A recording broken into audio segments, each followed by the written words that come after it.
Good morning, friends. Today we are going to see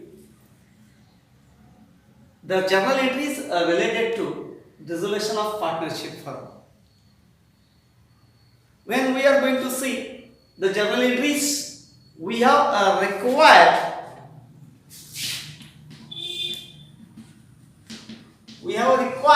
some transactions.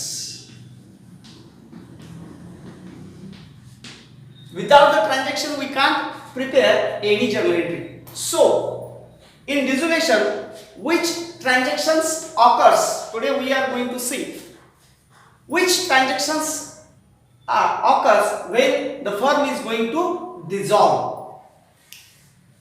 First of all, you know very well what is the meaning of dissolution. Dissolution means to wind up the business, to close the business.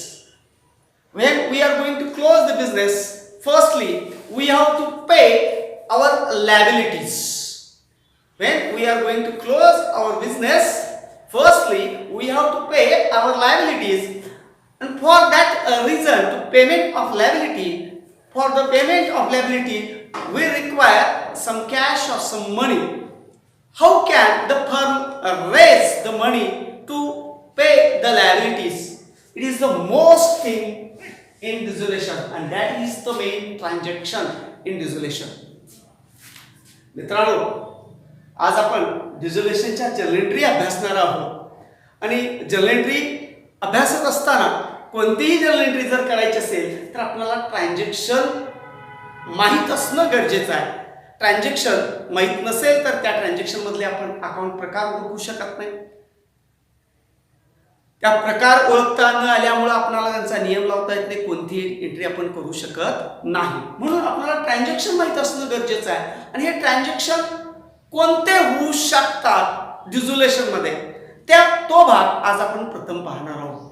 कोणकोणते transaction होऊ शकतात. आता कोणकोणते transaction होऊ शकतात हे पाहण्यासाठी डिसोल्युशन म्हणजे काय याचा अर्थ आपल्याला लक्षात आला पाहिजे, आपण घेतला पाहिजे. मागील व्हिडिओ लेक्चरमध्ये आपण डिसोल्युशनचं मीनिंग चांगल्या पद्धतीने अभ्यासलेलं होतं. पुन्हा एकदा उजळणीवजा मी त्याचा अर्थ सांगतोय. डिसोल्युशन म्हणजे काय? To close the business or to wind up the business. म्हणजेच काय? व्यवसाय पूर्णपणे बंद करणे. ज्यावेळी आपण एखादा आपला चालू असलेला व्यवसाय बंद करत असतो त्यावेळी आपल्याला काय करावं लागतं? तर पहिलं आहे का payment of liability. Payment of liability. लायबिलिटीचं पेमेंट आपल्याला करावं लागणार आहे. आता या लायबिलिटी किती प्रकारच्या असतात? How many types of liability? There are two types of liability. There are two types of liability. Owners liability.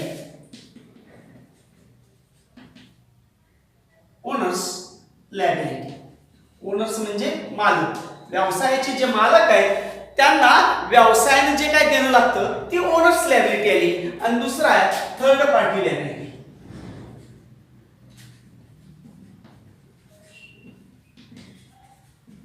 Third party व्यवसायाचे मालक सोडून त्रयस्थ जे असतील त्यांचं जे काय देणं आहे ते. आणि त्या देण्याचे पुन्हा दोन प्रकार पडतात. एक government and second one other. ज्यावेळी आपण बिझनेस क्लोज करायला जातो, when we are going to close our business we must pay the liabilities. There are two liabilities, owner's liability and third party liability. Then which liability prefer to pay? कोणत्या लायबिलिटीला प्रथम आपण payment करायचं? मी माझा एक स्वतःचा व्यवसाय आणि तो व्यवसाय मी बंद करावलोय. पहिल्यांदा त्या व्यवसायाकडून मला जे येणार ते मी काढून घेणं इष्ट ठरेल का बाह्य जगताचं देणं इष्ट ठरेल? तर सर्वसाधारणपणे व्यावसायिक नीतिशास्त्रानुसार व्यवसाय मालकाने व्यवसायाकडून स्वतःला जे येणार ते पहिल्यांदा काढून घेण्याऐवजी, व्यवसायामधून ते आपण वसूल करण्याऐवजी त्रयस्थांचे जे काय देणं आहे ते देणं गरजेचं असतं. आणि त्रयस्थ म्हणजेच थर्ड पार्टी लायबिलिटी. आता या थर्ड पार्टी लायबिलिटीला पेमेंट करणं फार गरजेचं आहे. प्रेफर आहे. It must be prefer. प्रथम स्थान देणं भागवत असताना प्रथम स्थान कुणाला दिलं? थर्ड पार्टी लायबिलिटीला दिलेलं आहे. आता थर्ड पार्टी लायबिलिटी म्हणजे कोण? व्यवसाय सोडून इतरत्र जे असतील ते, व्यवसायाचे मालक सोडून इतर जे काय असू शकतील ते, उदाहरणार्थ क्रेडिटर्स असू शकतात, बिल्स पेएबल असू शकतो, बँक लोन असू शकतो, अशा या प्रकारच्या लायबिलिटी थर्ड पार्टी लायबिलिटीमध्ये येतात. आता या थर्ड पार्टी लायबिलिटीमध्ये सुद्धा दोन उपप्रकार पडलेले आहेत. एक आहे गव्हर्नमेंट आणि दुसरा आहे अदर्स. सरकारी देणं जे असेल ते पहिल्यांदा द्यावं लागतं. सरकारी देणं हे पहिल्यांदा द्यावं लागतं आणि त्यानंतर क्रम येतो इतर देण्यांचा, आणि त्यानंतर जर पैसे आपल्याकडे शिल्लक राहिले असतील तर मग आपण ओनर्स म्हणजे व्यावसायिकांच्या, व्यवसायाचे जे मालक असतील त्यांना आपण पैसे देऊ शकतो. इथे एक मी उदाहरण वर्तुळ लिहिलेलं आहे. या वर्तुळामध्ये A+B+C याचा अर्थ ही एक भागीदारी संस्था आहे, A-B-Cची भागीदारी संस्था आहे, आणि ते आता ठरवत आहेत की बाबा आपल्या बिझनेसला वारंवार तोटा होतोय आणि त्यामुळे आपण आता बिझनेस करणं योग्य ठरत नाही. त्यामुळे आपण काय करूया, बिझनेस बंद करूया, म्हणजे बिझनेसचं डिझोल्युशन करूया.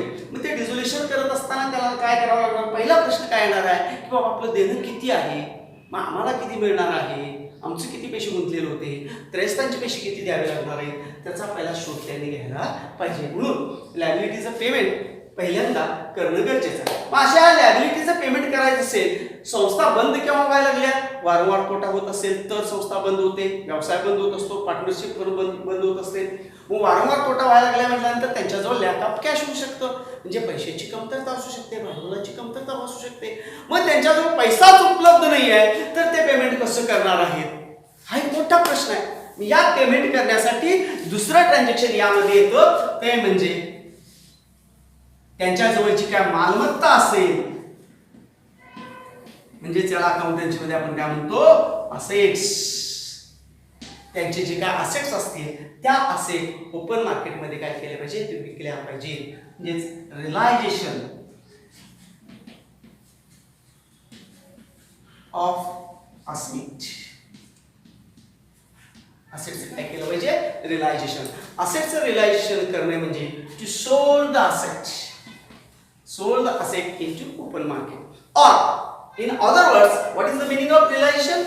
Realization means converted, that asset should be converted into cash. Liquidation. Liquidation असेटचं पैशात रूपांतर करणे, त्याला लिक्विडेशन सुद्धा असं म्हणू शकतो किंवा आपण रिलायझेशन सुद्धा असं म्हणू शकतो. मग असेटचं पैशात रूपांतर करायचं असेल तर एकच साधा मार्ग आहे, कोणता, सोल्ड.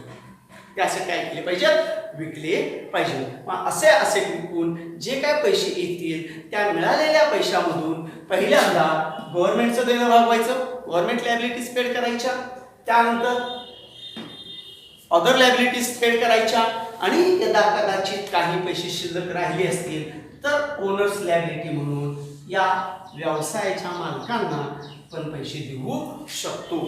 तरच व्यवसाय मालकांना म्हणजे देणी भागून जर पैसे शिल्लक राहिले तरच यांना पैसे मिळू शकतात. अशा पद्धतीनं जनरली डिझोल्युशनमध्ये दोन ट्रान्झॅक्शन घडतात. पहिलं ट्रान्झॅक्शन आपण पाहणार आहोत, पैसे भागवायचे म्हणून पैसे पहिल्यांदा निर्माण करायला पाहिजेत, म्हणून realisation of asset or asset sold into open market. Open मार्केटमध्ये आपण असेट काय करायचे, विकायचे आहेत. हे एक ट्रान्झॅक्शन झालं. आणि दुसरं ट्रान्झॅक्शन आहे पेमेंट ऑफ लायबिलिटी. अशा या दोन ट्रान्झॅक्शनच्या आपण जर्नल एंट्री पाहणार आहोत. पहिल्यांदा पहिल्या ट्रान्झॅक्शनचं asset sold into open market याची जर्नल एंट्री पाहूया. आता असेट विकायचे म्हणजे असेट रिलाइज करायचे, म्हणून आपल्याला असेट रिलायझेशन अकाउंटवर ट्रान्सफर करावे लागतात. म्हणून रिलायझेशन पहिलं transaction asset transfer to realisation account. मला सांगा, रिलायझेशन अकाउंटवर असेट ट्रान्सफर करायचे, असेट रिलाइज करण्यासाठी ट्रान्सफर करायचे. असेट साईडला आपल्याला कॅश असणार आहे, बँक असणार आहे, मशिनरी असणार आहे, फर्निचर असणार आहे, बिल्डिंग असणार आहे, डेटर्स असणार आहेत, स्टॉक असणार आहेत.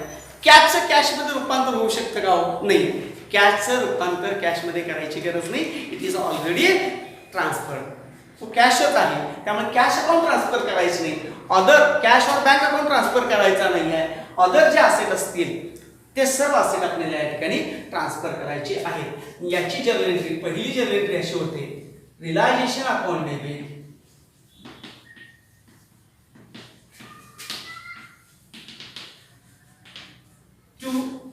सनरी असेट.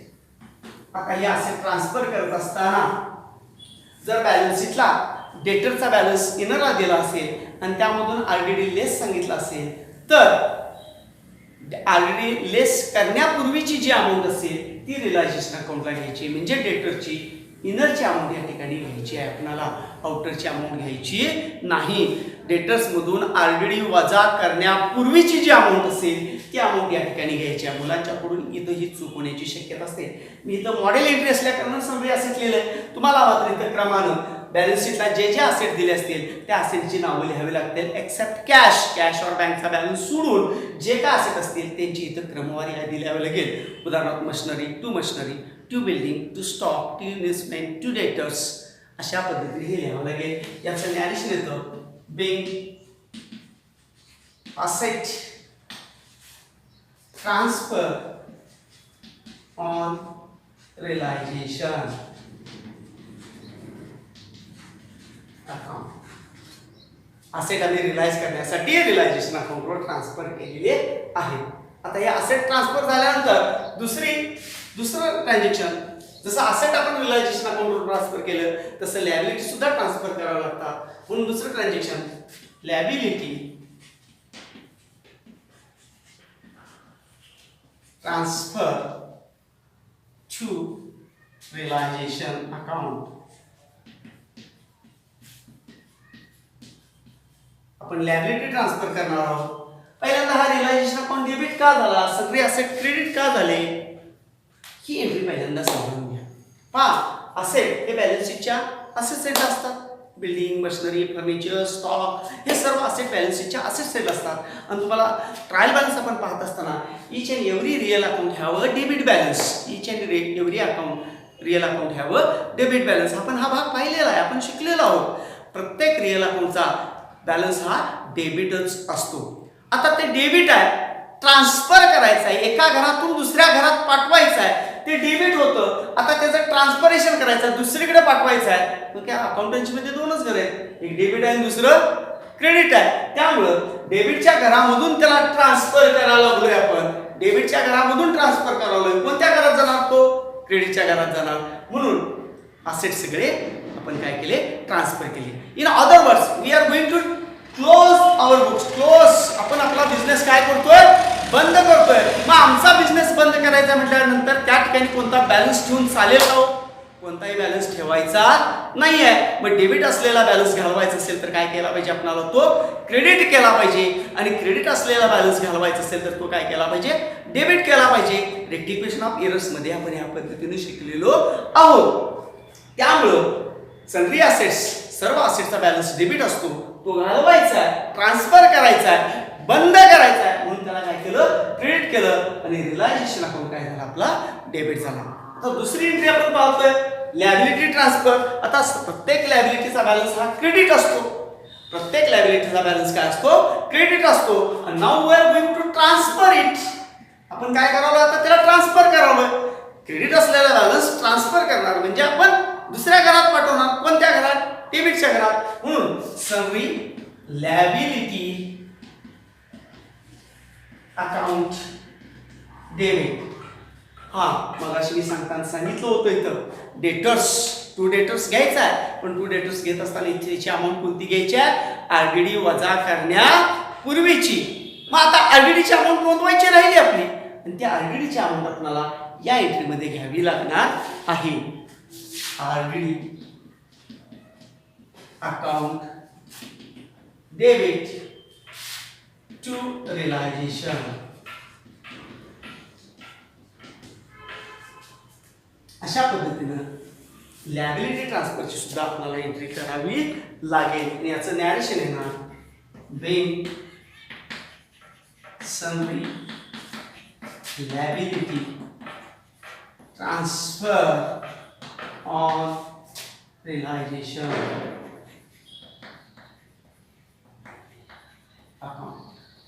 अशा पद्धतीनं आपल्याला या दोन एंट्र्या आज लक्षात येतील. असेट ट्रान्सफरची एंट्री, लॅबिलिटीची एंट्री, लॅबिलिटी ट्रान्सफरची एंट्री. असेट ट्रान्सफर करत असताना डेटरची अमाऊंट नोंदवत असताना आपणाला फार काळजी घ्यावी लागेल. डेटरची इनरची अमाऊंटच या ठिकाणी नोंदवायची, म्हणजे RDD वजा करण्यापूर्वीची अमाऊंट या एंट्रीमध्ये आली घ्यायची आहे. डेटरची अमाऊंट ही RDD वजा करण्यापूर्वीची असेट ट्रान्सफरच्या एंट्रीमध्ये घ्यायची आणि RDDची अमाऊंट ही लॅबिलिटी ट्रान्सफर करत असताना आपल्याला घ्यायची आहे. इतकी काळजी तुम्ही घेतला तर निश्चितच या 2 एंट्र्या तुमच्या बरोबर येतील. या प्रत्येक एंट्रीला 1.5 मार्क असतो. या प्रत्येक एंट्रीला किती मार्क असतो? 1.5 मार्क असतो. म्हणजे आज आपण विद्यार्थी मित्रो 2 एंट्र्यांचा अभ्यास केलेला आहे. प्रत्येक एंट्रीला 1.5 मार्क.